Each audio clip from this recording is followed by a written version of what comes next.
Hello, I'm Mike Buchanan. I'm talking to you today from a bank of the River Great Ouse in the beautiful market town of Bedford. Some Bedfordians refer to it as the Swanee River on account of the large number of swans which live on it. I've lived in Bedford for over 25 years and I'm proud to call it my hometown. I lead a political party, the Children and Family Party, which is going to change the course of British politics. Children and families, including extended families, are central to so many people's happiness and well-being. But the major political parties have no interest in families and have neglected them for far too long. I'll be standing here in the Bedford seat, which includes Kempston of course, at the next general election. Let me introduce you to Peter Davis. In 2009, at the age of 61, he campaigned to be elected the Mayor of Doncaster for the English Democrats Party. One of his manifesto pledges was that if he was elected, he'd draw only half the salary he'd be entitled to as mayor. He was duly elected. Taking inspiration from Peter, I make the same pledge. If you elect me as your MP, I'll draw only half of the salary I'll be entitled to and donate the other half to good causes in Bedford and Kempston. I'm an anti-feminist men's rights activist, an MRA, the only MRA in the world with a page on Wikipedia, albeit a page created by feminists and largely edited by them. I hosted 4 of the 7 international conferences on men's issues held since the first one in Detroit in 2014, including the last 2 in 2020 and 2021, which were online because of the COVID pandemic. Those 2 events had a combined 200 speakers, many of them women. In 2015, the ladies at the Fawcett Society, a feminist charity, commissioned a survey which revealed that only 9% of British women and 4% of British men identified as feminists. Only 1 in 15 adults in this country identify as feminists. From this, the geniuses at the Fawcett Society concluded that this is a country of hidden feminists. I'll have more to say about feminists in this video. I'll explain what our party is campaigning for and say something about almost all the 21 issues in our manifesto.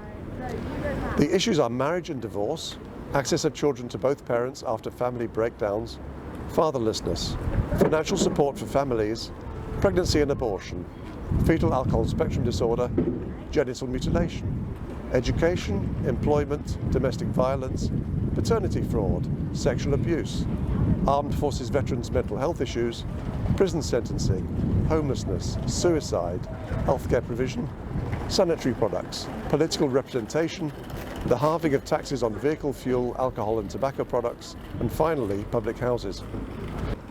There's something in our manifesto for everyone, not only those with concerns about children and families. For the past 100 years, only Conservative and Labour candidates have been elected in general elections in Bedford, and the runners-up have all been from the other party. At each of the last 7 general elections, the majorities of the winning candidates have declined. At the last election in 2019, Mohammed Yazin, the Labour candidate, won with a majority of only 145 votes. This pie chart shows the vote counts at that election. You'll see that slightly more than 1 in 3 people didn't vote. That's the black segment of the pie. Thousands more people didn't vote than voted for Mohammed Yazin. That's the red section of the pie. I'll say a few words about our political strategy. We're adopting the only political strategy with a realistic chance of delivering the important changes we're seeking. Whatever you might think of Nigel Farage and the UKIP and Brexit parties he led, the political strategy succeeded in delivering the referendum on EU membership, which the British people had long been denied. UKIP delivered the referendum by forcing David Cameron, the Tory Prime Minister, to commit to a referendum on EU membership in his party's 2015 manifesto, fearing the loss of many votes to UKIP, which would probably have resulted in the Tory party not forming the next government. In time, we shall force the major parties to adopt some of our key proposals in the same way, but we'll need to be contesting many seats to deliver that, and we shall. The longest journey starts with a single step, and our single step will be a solid result in Bedford at the next general election, with your support, I hope.